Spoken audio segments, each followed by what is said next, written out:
trabajo real. Eso es posible hoy en día de una forma en que nunca antes lo fue.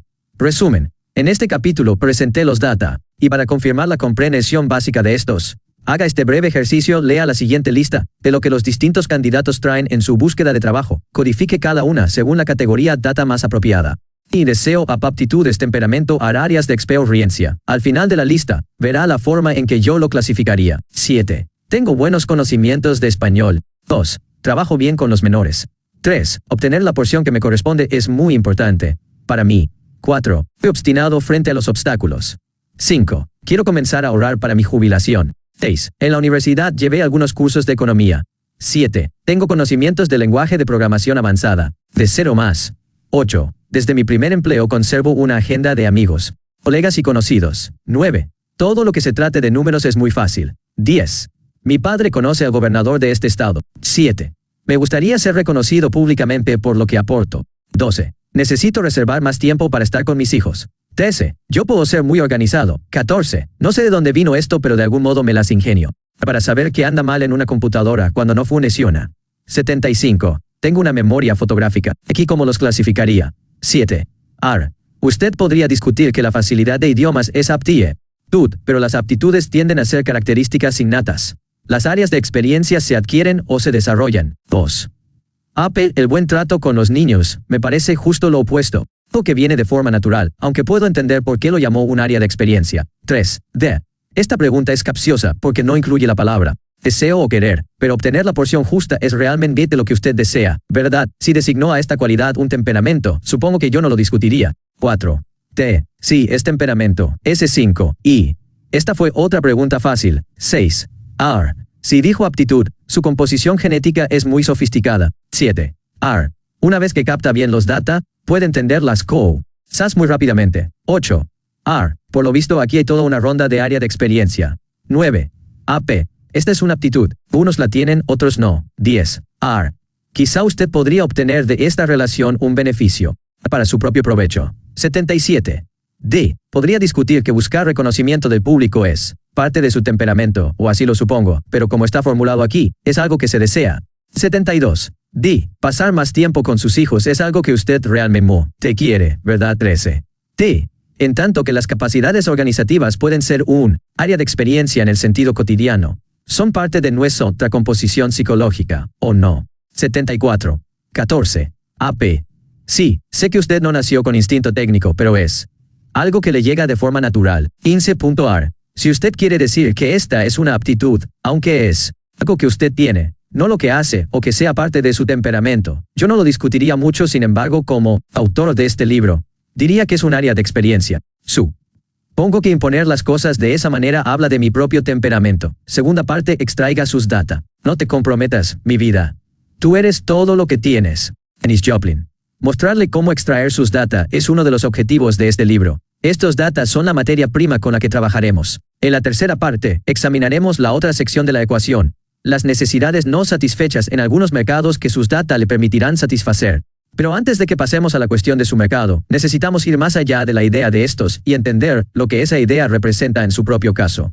Debemos llevarlo por el proceso de autoevaluación, y no solo describir los resultados. El capítulo 3 ayudará a identificar qué desea en este momento de su vida. El capítulo 4 le servirá para definir sus aptitudes esenciales. El capítulo 5 le será útil para describir su temperamento, y el capítulo 6 le ayudará a determinar sus áreas de experiencia. Como los elementos químicos, estos recursos pueden combinarse en incontables productos para responder a varias necesidades insatisfechas en el mercado que usted elija para trabajar. 3. Deseos. ¿Por qué debe hacer lo que quiere? Una intensa pasión por cualquier objeto nos asegurará el éxito, porque el deseo de alcanzar el fin nos mostrará los medios. William Hazlitt. On Manners. Nuestro mundo es donde los demás no saben lo que quieren y están dispuestos a pasar por el infierno para saberlo. Don Marquis. No me importa lo que usted quiere, dijo el jefe. Como primera impresión, la idea de basar su futuro en lo que usted desea suena más bien ingenuo. Todos tenemos largas historias sobre lo que se nos dijo que el trabajo exige de nosotros, de que necesitábamos ahorrarnos lo que queremos para hacerlo en los fines de semana, y que si la gente hiciera solo lo que le gusta hacer, no se haría ningún trabajo. La idea de que el deseo es una guía poco confiable se remonta a nuestra infancia, cuando nuestros padres nos decían que era egoísta hacer lo que deseábamos, de que éramos demasiado chicos para ver lo que queríamos, que los deseos eran indulgentes o incluso pecaminosos, o de que solo se pensaba que queríamos matar a nuestro hermano o acostamos con nuestra novia. Deseos, y lo que queríamos hacer, son vistos con sospecha por nuestra cultura. ¿Por qué los deseos crean efectividad? Tanto que los medios de producción tan favorecidos por nuestra economía involucraran empleos fijos y unidades de trabajo muy entrelazadas. El deseo era demasiado impredecible como para formar la base del trabajo. La única manera en que ese deseo podía figurar en la selección del empleo era con la suerte. Los empleos no se basaban en lo que las personas querían, excepto en esas pocas a quienes se les pagaba por actividades que el resto de nosotros conocíamos solo como gustos o diversiones: jugadores de béisbol, cantantes, pintores y similares. Vaya que tenían suerte. Ya señalamos antes que las actividades de trabajo se dispersan en paquetes que pueden pasarse a los trabajadores, que no necesariamente son empleados. Por lo cual, esta desestructuración del trabajo se lleva a cabo en un contexto de extrema competencia. Bien observamos que tales situaciones, la forma en que se hace el trabajo, en términos de horas, lugares o clasificación de trabajadores, importa mucho menos que el hecho de que los trabajadores están sumamente motivados para mantenerse activos en las labores que necesitan realizarse. En esa situación, la diferencia entre trabajadores que desean cumplir con el trabajo y aquellos que no puede ser la diferencia entre trabajo de alta calidad y de baja calidad, trabajo hecho a prisa y trabajo que se adelanta a lo programado, trabajo que haya soluciones a problemas y trabajo que desfallece cuando se topa con problemas. Como dijo la novelista Willa Cather, hay solo una gran cosa: deseo. Y ante cuando es muy grande, lo demás es muy pequeño. La cuestión es que no necesariamente cuando conocemos nuestros deseos, los obtendremos. Ese es uno de los lugares comunes del movimiento New Age, que dejó a mucha gente con la sensación de que el mundo debe más de lo que ellos deben aportar al mundo. Verdadera cuestión es que el deseo es un motivo demasiado poderoso para ignorarlo cuando se busca capitalizar las oportunidades que crea la deslaboralización. Pero el deseo no solo representa una poderosa fuerza motriz, sino que también nos permite crear algunas de las demás condiciones del éxito que describimos como nuestros data. El filósofo y estibador Eric Hoffer tenía ese rasgo creativo del deseo en mente. Cuando escribió, se nos dice que el talento crea sus propias oportunidades. Pero a veces parece que el deseo intenso crea no solo sus propias oportunidades, sino sus propios talentos, identificando sus deseos. Cuando se reflexiona por primera vez sobre la pregunta de lo que deseamos, es muy probable que nos sintamos abrumados con todas las respuestas posibles. 1. Ser propietario de un BMW. 2. Pasar más tiempo con mi familia. 3. Bajar 8 kilos. 4. Matar a mi jefe. 5. Agradar a mi jefe. 6. Agradar a mi pareja. 7. Ser estrella de cine. 8. Terminar el reporte a tiempo para llegar a cenar a casa. 9. Escalar el monte Everest. 10. Dormir mañana hasta el mediodía. 11. Ganarse 10 millones en la lotería. 12. Hacer algo por los desposeídos. 13. Trabajar en labores más creativas. 14. Ver lugares nuevos. 15. Pasar más tiempo en casa. Esto, por decirlo diplomáticamente, es una mezcolanza. Primero que debe hacerse es una lista de todas ellas para saber cuáles son realmente nuestros deseos, o puede hacerse mucho más sin esto. Así que siga el primer paso. Escriba todo deseo que se le ocurra. No se sienta apenado por los deseos tontos o imposibles. Haga una lista de ellos, pero no de manera forzada. Cuando se sienta cansado o que está haciendo las cosas solo para alargar la lista, deje de escribir y ponga a un lado la lista. Luego regrese a ella 1 o 2 días después, vuelva a leerla y añada cualquier cosa que se le ocurra. Segundo paso. Clasifique la lista. Ponga una D junto a todo aquello que desee de modo verdadero y activo. Ponga una A junto a aquello que sean simplemente anhelos. ¿Cuál es la diferencia? Y bien, todo eso de ser estrella de cine, escalar el Everest y matar a su jefe son anhelos, al menos para la mayoría de nosotros. Aunque para un actor, un montañista y un psicópata, respectivamente, podrían ser deseos. Un anhelo es aquello que me gustaría que sucediera, aunque no estemos dispuestos a realizar lo que se necesita para obtener un resultado. Como dijo una vez el crítico Alexander Woolcott, la mayoría de nosotros no desperdiciaríamos la mitad de nuestra vida anhelando cosas que podríamos tener, si no nos pasáramos la vida anhelándolas. Un deseo es distinto. Quizá nunca consideramos con seriedad nuestros deseos, quizá incluso sentimos miedo de examinarlos, porque es un poco embarazoso admitirlos, o parece como si lograrlo requiriese de un enorme esfuerzo. ¿Es lo suficiente como para desordenar nuestras vidas, al menos en la forma en que ahora existe? Pero, al reaccionar en lo que deseamos, comenzamos diciéndonos a nosotros mismos, realmente debo admitir que deseo eso en particular. Por ejemplo, quizá escribió ser comediante. Podría decirse usted mismo que se trata tan solo de un anhelo, porque es demasiado descabellado que una persona con un empleo fijo comience a contar chistes para ganarse la vida. Pero quizá usted frecuenta los bares desde hace años. Leyó libros de sus cómicos favoritos, anotó unos cuantos chistes propios, en alguna ocasión subrayó en el periódico un anuncio sobre un curso de teatro. Esos son indicios de que ser cómico es realmente uno de sus deseos. Quizá no sea tiempo para un cambio inmediato de carrera, pero anótelo en su lista de deseos.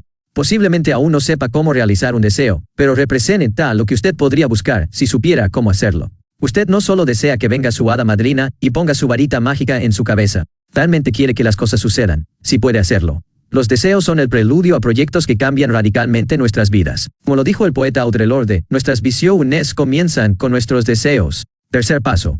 Copie sus deseos en una sola lista, agrupando todo aquello que parezca estar relacionado. Por ejemplo, manejar un convertible y vivir en un departamento más grande podrían estar relacionados. Para hacer esto, quizá reconozca deseos subyacentes como tales, y que siguen la línea de los ejemplos anteriores, disfrutar de más lujos. Sus deseos específicos son como ramificaciones de los deseos más profundos y fundamentales. Añada estos al final de la lista, y márquelos con un asterisco para recordar su importancia. También marque cualquier otra cosa de su lista que le parezca particularmente significativa o urgente. Cuarto paso. Ahora vuelva a la lista de anhelos, es decir, la lista original sin los deseos. Considere estas cuestiones una por una. Asimismo, pregúntese qué deseo subyace a cada anhelo. Por ejemplo, ser estrella de cine. ¿Qué es lo que hace al estrellato cinematográfico tan atractivo? Fama, dinero a montones, ser admirado por millones de personas. Tener citas con solo tronar los dedos, ir a las fiestas de Hollywood y conocer a gente famosa. Tener una oportunidad de expresarse en forma artística. Una manera de explorar otras identidades, alguna otra cosa. Cuando sepa la respuesta, piense en ese momento. Pregúntese por qué le atrae. ¿Es un deseo real, o se trata tan solo de un anhelo soterrado bajo otro anhelo?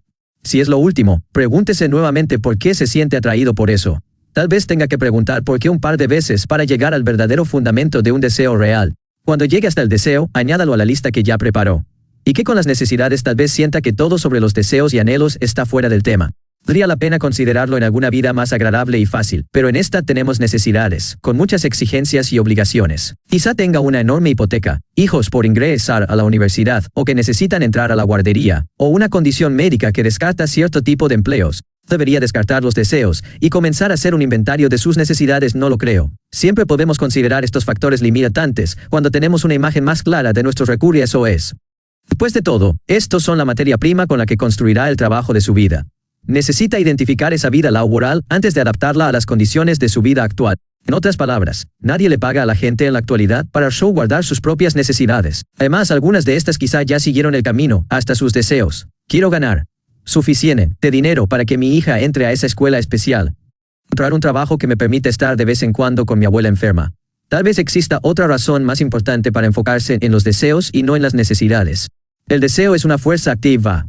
Es el impulso que hay tras nuestros data. Reside en nosotros, nos hace iniciar cosas, que nos sobrepongamos a las barreras. Hace que las cosas sucedan. Atrae a la suerte, nos mantiene en movimiento, y nos hace volver a la tarea después de que algo sale mal. Necesidades, por otra parte, se basan en aquello que nos falta. Son negativas y pasivas, porque en tanto la necesidad se convierte en deseo, no necesariamente desemboca en la acción. Además, las necesidades siempre nos conducen a una actitud infantil. Bajo la expresión de una necesidad nuestra siempre está implícito que en alguna parte, de algún modo, algún padre sustituto vendrá con nosotros y hará que todo funcione bien. Fácil que él necesito. Adquiera un tono de queja. En realidad es más una súplica que una afirmación. Cualquier es más sólido y podría desembocar en alguna acción, con más probabilidades de obtener resultados. Aprendiendo más acerca de sus deseos. Método 1. Con círculos en blanco, como los que aparecen en la siguiente página, haga 2 gráficas de círculos. 1. Muestra el tiempo que actualmente dedica a distintas actividades durante sus horas de trabajo, demostrándolas como rebanadas de pastel, según el tiempo que ocupe. B. Muestra el tamaño de sus actividades en su trabajo respecto a otras actividades en su vida. 1 a 1.000 millones, 2.000 millones. 2A.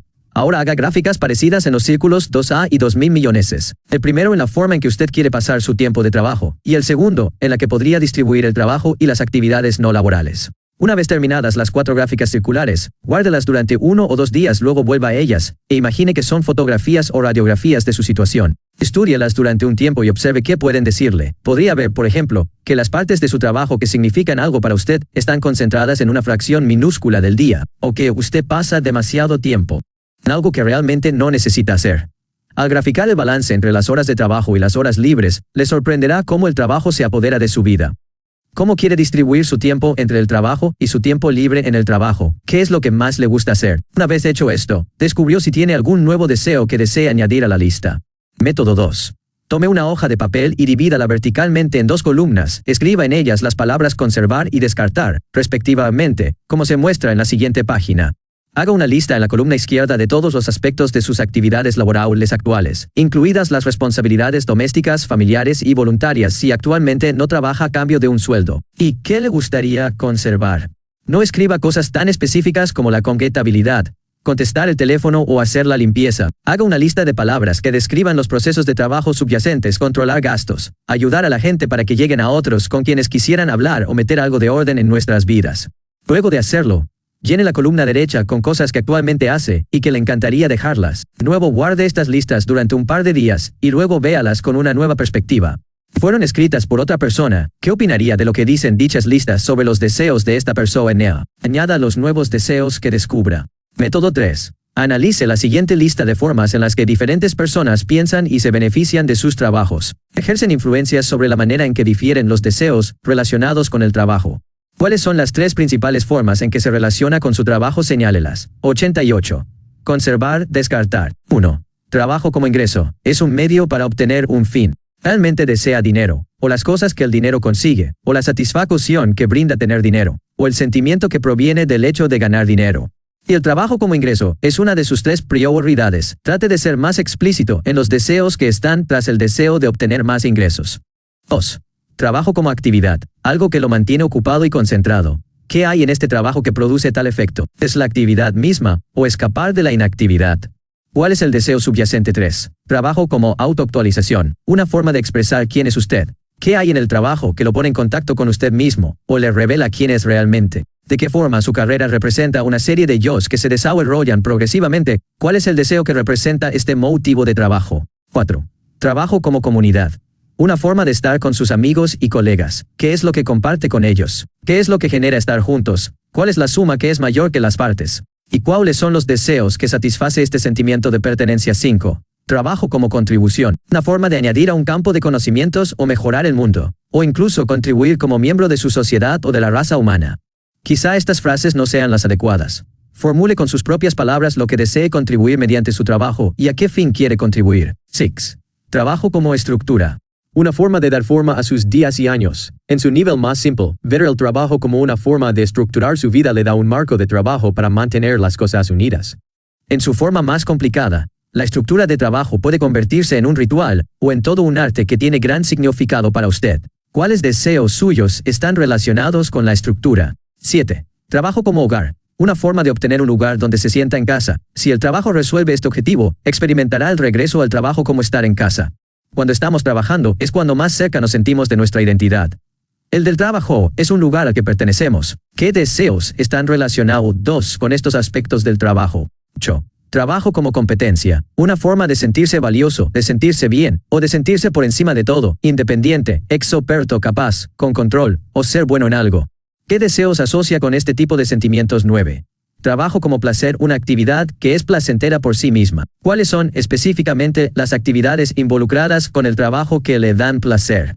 ¿Qué aumenta su placer o lo disminuyen?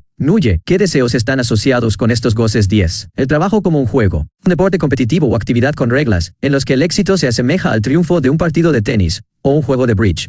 Las características de esta orientación son el oponente, ganar, mantener la puntuación y desempeñarse bien. ¿Qué deseos confluyen en esta categoría? Método 4. Piense en sus primeros años en la escuela, primer año, segundo o tercero. ¿Qué es lo que le encantaba hacer? ¿Cuáles eran sus temas favoritos?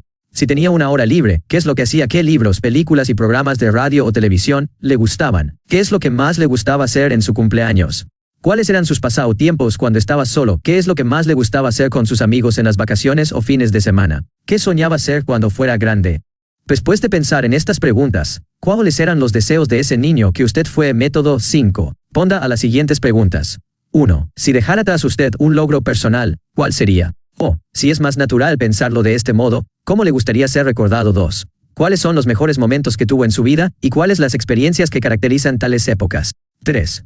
¿Cuáles son las situaciones de su vida en las que se sintió más vivo, con más energía, con más propósitos y más comprometido con lo que hacía? 4. ¿Cuál es la parte de usted mismo con la que no tuvo el tiempo, valor o la oportunidad de vivir? 5. Actualmente, ¿qué es lo que más ansía en su vida? 6. Si fuera atropellado el día de mañana por un camión, ¿qué es lo que quedaría inconcluso en su vida? 7. ¿Qué es lo que le gustaría hacer y hacer en esta tierra ahora? Bien, pensando en lo que pasó por su mente al considerar estas preguntas, ¿qué podría responder de los deseos que tiene en este momento de su vida? Método 6. Revise los resultados obtenidos en los 5 métodos de análisis anteriores: las gráficas, las listas conservar y descartar, las 10 categorías trabajando como lo que deseaba cuando era niño, las 7 preguntas. Imagine que es un consultor que busca indicios de lo que esta persona realmente desea. No se preocupe si piensa que está encajonado. No hay regla que diga que los deseos no pueden cambiar con el tiempo. Pero estos ejercicios deben ayudarle a captar lo que realmente desea en este momento. Sus deseos son definitivos. A la luz de lo que leyó y escribió, ¿cuáles son las 10 cosas que realmente desea en estos momentos de su vida? Sus deseos serán el contenido de la D de sus data. Así que formúlelos con la mayor claridad posible. 4. Aptitudes para qué. ¿Es usted más capaz la mayoría? Violenta sus actitudes naturales. Y de este modo no obtiene superioridad en nada. Baltasar Gracián. El arte de la sabiduría mundana. Ustedes, por lo visto, tienen mucho que decir acerca de... Pero en todo este tiempo que estuvieron hablando, no escuché que ninguno de ustedes dijera algo de necesitar una maestría, o siquiera mencionar la palabra formación académica. Un asistente a una reciente conferencia de empresas en Internet realizada en Washington, D.C. Eso es porque la formación académica tiene ninguna importancia. Raúl Fernández, director general de la empresa de diseño de páginas para Internet Próxima, Inc. La trampa de los requisitos. No existe aspecto del mercado de trabajo moderno que sea tan intimidante, tanto para el novato como para el veterano, como los requisitos necesarios para obtener un empleo. Antes de la Segunda Guerra Mundial, un diploma de la preparatoria era suficiente para obtenerlo. Luego millones de personas obtuvieron títulos universitarios y elevaron el nivel de los requisitos. Cuando estos profesionistas del periodo de la posguerra tuvieron sus propios hijos, parecía como si hubiesen adquirido los mensajes de formación académica durante su lactancia. Y, después de que infinidad de personas de la siguiente generación fueron a la universidad, ingresamos a un mundo donde una licenciatura ya no tenía ningún sentido. Esta espiral educativa inflacionaria, creada por la demografía del Estados Unidos contemporáneo, se intensificó por la revolución de los conocimientos. Parecía como si de la noche a la mañana no bastara con una maestría, sino que también se necesitaba tener conocimientos en computación, en bases de datos e Internet, así como las prácticas de negocios que estos nuevos productos hicieron posible. Especialmente durante la recesión, a principios de los años 90, la mayoría de las personas conocía a alguien con mucha formación académica que no podía obtener un empleo porque así decían, no tenía conocimientos de alta tecnología. En organizaciones enteras de trabajadores que tenían buenos puestos, que recibieron buenas evaluaciones, o que recibían ascensos con satisfactoria regularidad, de pronto se les dijo que ya no los necesitaban. Gente decía tristemente: supongo que no tengo las capacidades que se necesitan hoy en día. O todos estos muchachos nuevos vienen con títulos en ciencias de la computación, o maestría con una especialización en finanzas internacionales. Esas materias siquiera las enseñaban cuando yo estaba en la universidad. Es fácil ver cómo estas personas piensan que se trata tan solo de otra alza de nivel de los requisitos educativos para los empleos. Dentro de poco ya no permitirán el ingreso si no se tiene un doctorado. Pero uno mayor que asiática, pero estos puntos de vista son erróneos, porque los computadoras dispersas y dominar alguna lengua, los requisitos no están aumentando, sino más bien cambiando. Raúl Fernández, el director general citado en el epígrafe de este capítulo, dijo también que la gente que su compañía contrata son aquellos con un buen núcleo de talento. Tras contratarlos, la empresa les proporciona un mentor que pueda darles apoyo y guiarlos mientras aprenden sobre la marcha. Sea cual sean los conocimientos que traigan los recién contratados, añadió, serán obsoletos en 6 meses si no reciben una educación continua. No podemos dejar de insistir en esto, los requisitos no solo se elevan de nivel, sino que cambian radicalmente. Lo anterior es más evidente en lo que se refiere a formación académica y capacidades. Los títulos, años de escolaridad, maestrías, capacidades técnicas o profesionales tradicionales, todo esto ya importa poco. Conforme las organizaciones se reinventan a sí mismas, dejan de ser colecciones de especialistas funcionales que hacen cosas como contabilidad, ventas, mantenimiento de maquinaria y diseño de nuevos productos. En vez de ello, se convierten en numerosos y cambiantes agrupamientos de trabajadores individuales, que se reúnen para cumplir con tareas, realizar asignaciones, completar proyectos y resolver problemas. En el capítulo 1 vimos por qué sucede. En el capítulo 2 estudiamos la forma en que cada vez más organizaciones cambian a una nueva versión de contratación con base en los data y por consiguiente, que el candidato de hoy es prudente al comprender y aprender a aprovechar sus propios data. En este capítulo veremos cómo este cambio atrapa a los trabajadores que tratan de obtener empleo sobre la base de su preparación y capacidades. Observaremos cómo pueden salir de la trampa aprendiendo a identificar sus actitudes y luego conseguir un trabajo que les permita capitalizarlas. ¿Sabe cuáles son sus aptitudes cuando las capacidades eran el centro mismo de los requisitos? Usted ya sabía dónde estaba. Las capacidades se podían probar, con simples exámenes con papel y lápiz en ellos que se hacían preguntas como la siguiente. Si el motor de un coche no arranca, lo primero que debe revisarse es A. El motor de arranque. B. La bomba de la gasolina. C. La banda de transmisión. D. La tapa del distribuidor. Las aptitudes son más difíciles de probar. ¿Cómo se sabe si una persona tiene buen trato con los demás? ¿Cómo se sabe si una persona puede poner orden en una situación confusa o irregular? ¿Cómo se sabe si una persona puede resistirse a las reacciones automáticas y ver una situación de forma creativa, aún bajo presión? ¿Cómo se sabe si un individuo tiene un sexto sentido intuitivo con las máquinas para que pueda arreglar un instrumento que nunca antes vio? ¿Y cómo se sabe si una persona puede continuar pese a que haya cambios, deshaciéndose de los modos antiguos de hacer las cosas y aprender formas nuevas?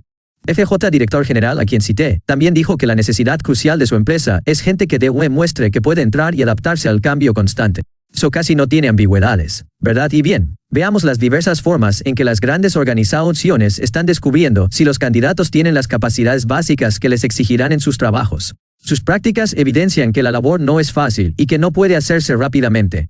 Lewis Perelman afirma que los solicitantes de la muy celebrada fábrica de The Corning, en Blacksburg, Virginia, se someten durante 3 semanas a pruebas, entrevistas, discusiones, simulaciones de trabajo y ensayos antes de ser contratados. Motorola desarrolló una fábrica virtual que puede dar a los trabajadores potenciales una oportunidad de descubrir cómo es su entorno de trabajo, si quieren trabajar ahí, y que también pueden desempeñarse. Lo que estas organizaciones están haciendo es crear un entorno sustituto de trabajo, en donde el candidato pueda demostrar en tiempo real si tiene las capacidades necesarias para trabajar. Aun cuando no se cuente con tanto tiempo, cada vez más compañías estructuran entrevistas para simular los desafíos que enfrentará cualquier persona. Una colega mía recientemente pasó por una de estas sesiones. Se le pidió que interpretara las entrevistas y pruebas psicológicas de un administrador hipotético que tenía problemas en el trabajo, y no formación de sus interpretaciones a ese administrador en lo que se refiere a su desarrollo, y luego redactar una evaluación del procedimiento. El papel del administrador fue representado por un vicepresidente de la empresa en la que mi colega deseaba trabajar, aunque ella no conocía la identidad de este último. Las entrevistas y exámenes sugerían que el administrador tenía problemas de comunicación, aunque este descartó bruscamente la idea. Mi colega fue persistente, pero el vicepresidente se alteró cada vez más. Finalmente, dio un puñetazo en el escritorio y gritó: todo esto de la capacidad de la comunicación son solo sandeces, y luego agregó varias críticas contra la gente que se toma tan en serio todas estas tonterías de los recursos humanos. Ella guardó la calma y le mostró el punto de vista opuesto, que el grandilocuente rechazo de esas cosas estaba poniendo en peligro su carrera, y si realmente quería seguir trabajando en la empresa, debería aprender un poco más. El administrador terminó la entrevista serenamente, y ella fue contratada. Es obvio que esta empresa sabía lo que el puesto requería: capacidad para interpretar pruebas y dirigir a un administrador potencialmente enojado. Esta empresa también sabía cómo descubrir si la persona era apta para ocupar ese puesto, aunque no siempre se sabe cómo un posible empleador evaluará las capacidades necesarias. Con frecuencia, es posible deducir anticipadamente qué capacidades se buscan. Esto es parte de la labor de mercadotecnia y ventas que el individuo deslaboralizado debe aprender. Temas que se discuten en los capítulos 7 al 9. Mi argumento es simplemente que la desmoralización propicia que un posible empleador se preocupe más por las capacidades y le importe menos que a ellos empleadores antiguos la formación académica y la experiencia. El candidato debe compartir esa preocupación. En lugar de trabajar en sus currícula, los candidatos deben hacer lo necesario para tener una imagen muy clara de las capacidades que pueden mostrar a un cliente potencial. Bernard Haldane, el abuelo del desarrollo de carrera, llama a estas capacidades fortalezas confiables, y el padre de la materia, Richard Bowles, las llamó capacidades transferibles. Son el elemento estructural del trabajo que necesita una organización y el trabajo para el que no se equipan nuestros data. Aunque ciertamente hay capacidades técnicas que necesitamos adquirir o mejorar, no significa que no tengamos aptitudes. En el capítulo 2, hice una lista de las 10 aptitudes que las investigaciones más recientes identificaron como de importancia crítica en el mercado de trabajo actual. Eran cosas como leer y escribir. Lo recuerda, ninguna de ellas se relacionaba con técnicas genéticas o diseño de software. Solo la computación fue una entrada reciente, y mi experiencia con los trabajadores de hoy sugiere que esa habilidad es más común que la efectividad al redactar. Sí, estas capacidades no son esotéricas. Esto no quiere decir que algunas de ellas no sean problemáticas. La cantidad de jóvenes que pasan por la escuela sin desarrollar estas aptitudes básicas hace imperativo que los líderes de la educación resuelvan la cuestión. Pero no necesitamos distraernos de la necesidad de millones de trabajadores que piensan que no serán capaces de hallar trabajo porque no tienen una maestría en ciencias de la computación o años de experiencia en Internet. Entonces, ¿qué podemos hacer? ¿Qué podemos hacer? Esa pregunta hace que la mayoría de la gente comience a hacer una lista de las cosas que requieren sus empleos actuales, o quedan paralizados. Yo pasé años estancado en estas reacciones. A principios de los años 70 quise dejar mi empleo como maestro de literatura en la universidad. ¿Cuáles eran mis aptitudes? Clases de literatura en una universidad, habría dicho yo, o ninguna. No podía meterme en la cabeza que eran aptitudes a las que recurría todos los días. Habilidades sin las cuales enseñar literatura habría sido imposible. Me pareció que pasó una eternidad, hasta que aprendí que, si no me engañaba la memoria, mis actividades fueron moldeadas por un conjunto de habilidades básicas. No eran vistosas y visibles como el talento para la danza o el genio matemático de mis compañeros de clase. Mis habilidades eran más generales. Yo era muy bueno para captar los motivos de los demás. Podía ver relaciones entre ideas distintas. Por naturaleza, yo tenía capacidad de concentración y de trabajo. Era muy bueno para hacer que los demás vieran desde perspectivas nuevas. Tenía capacidad de estudio, pues aprendía rápido un nuevo tema. Yo era bueno para explicar conceptos. Estas aptitudes no se consignaban en mi currículum, pero fueron durante mucho tiempo la principal causa de cualquier cosa buena que logré. Utilicen mi ejemplo, porque lo conozco mejor que los de los DU+. También sé cuánto tiempo perdí al no entender antes cuáles eran mis verdaderas aptitudes, y lo importante que era para mí en no entenderlas. Una vez que aprendí cuáles eran, fui capaz de hacer movimientos subsiguientes en mi carrera con más rapidez. Pero en aquel entonces deambulé en la oscuridad, con pocos avances y borrando mis propias huellas sin la ayuda de un guía o mentor.